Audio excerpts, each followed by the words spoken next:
Здравейте, аз съм Даниела и днес ще приготвя вкусен и здравословен хляб от ленено семе с хумус. За целта са ни необходими 200 грама ленено семе, които ще си смелим сами и от него ще си направим брашно, сол, зехтин, яйца и топла вода. Необходимите грамажи ще намерите долу в описанието. Най-напред трябва да си загреем фурната на 200 градуса, защото ще печем нашия хляб за 45-50 минути.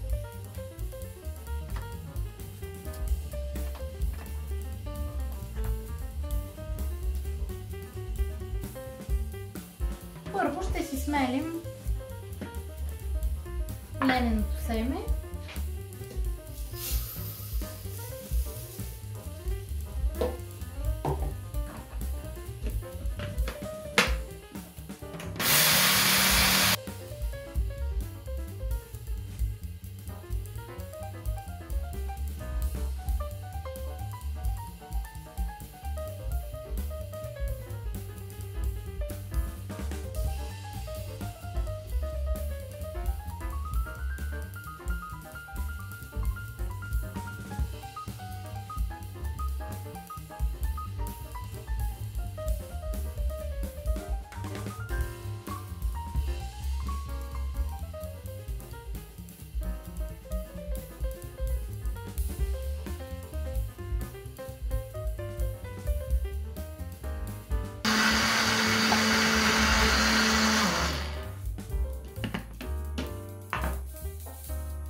Ето, получихме една чудесна однородна смес ленно брашно.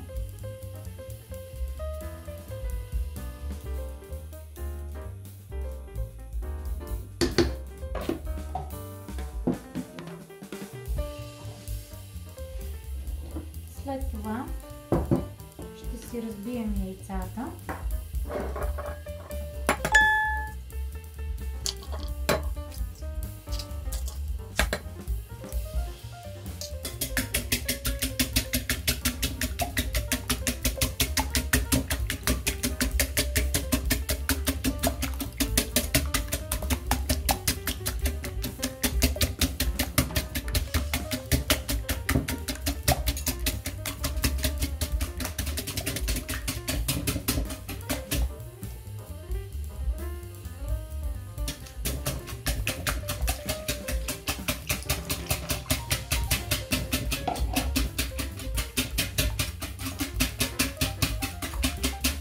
Добавяме си водата, разбиваме добре яйцата с водата, след което ще добавим лененото брашно, което смелихме сами.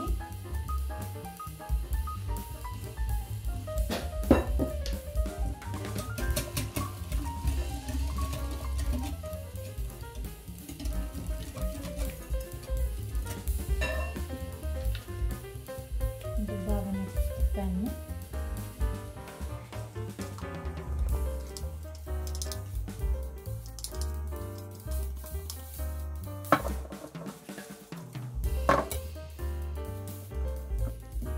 И ще получим една смес, която не е точно като смес за тесто, малко по-рядка се получава.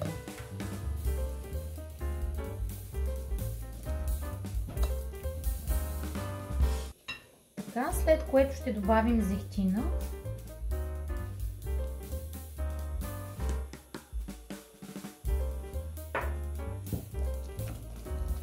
Разбъркваме добре, за да стане хомогенно.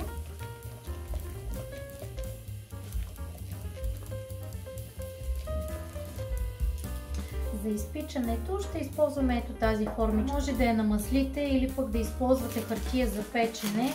В случая аз предпочитам да използвам хартия.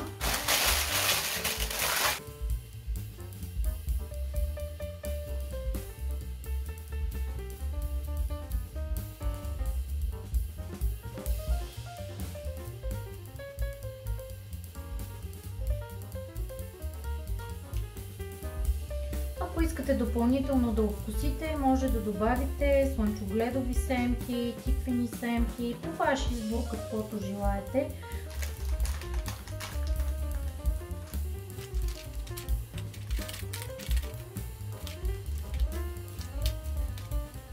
Хлябът ми е във фурната и се изпичал. Сега ще приготвя хумуса, за който ще ни е необходимо 300 грама нахлуд. В случая аз ще ползвам консерва. Ако решите да използвате суров, трябва да си го накиснете една вечер предварително, да го сварите до омекване и след това да го изплакнете на течаща вода. Така, след това ще ни е необходимо чесън, 3-4-5 скалитки, тахан, 2 супени лъжици, кимион, лимонов сок. За нахута ще ни е необходим бак пулвер, който ще си свариме вода, за да може за няколко минутки да го изкиснем с бак пулвера, за да се получи по-гладък и по-хомогенен нашия хумус. И след това зехтин.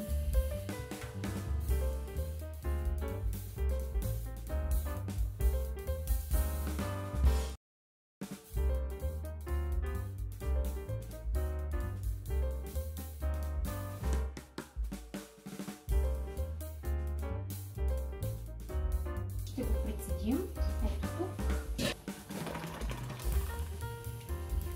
и ще го изплакнем.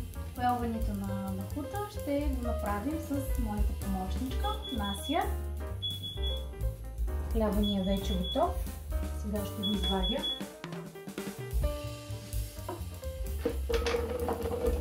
Добавяме сол, чесън, 2 супени лъжици тахан. Ако нямате готов, можете да си направите сами. Ще ви трябва 300 грама изпечен сусан на 180 градуса фурна, една супена лъжица олио и половин чайна лъжичка сол. Смесвате в блендера, миксирате и соса ви е готов за минутки. Добавяме кимиона.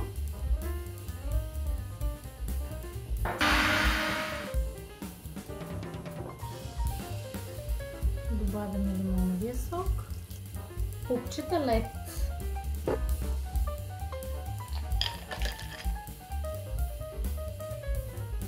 Сега добавяме зехтина.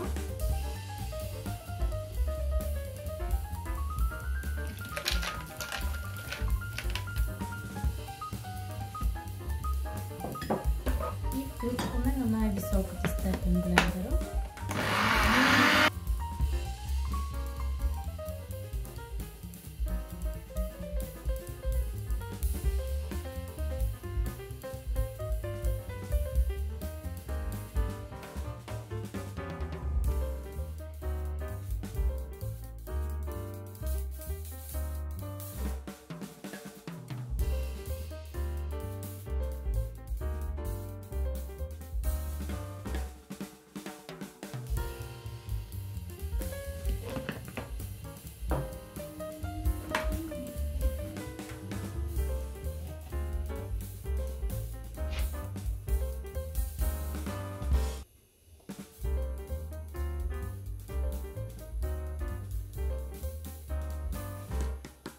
Гъстота е много добре. Ако искате да ви е малко по-кремообразен, може да добавите зехтин, но аз лично го харесвам точно по този начин.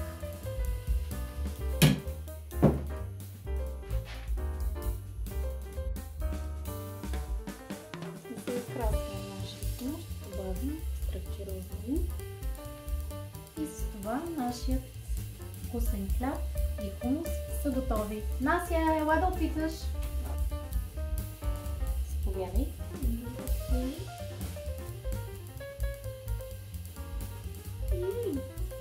Ако това видео ви е харесало, дайте по един палец, абонирайте се за канала и ударете камбанката. Чао на всички! Чао!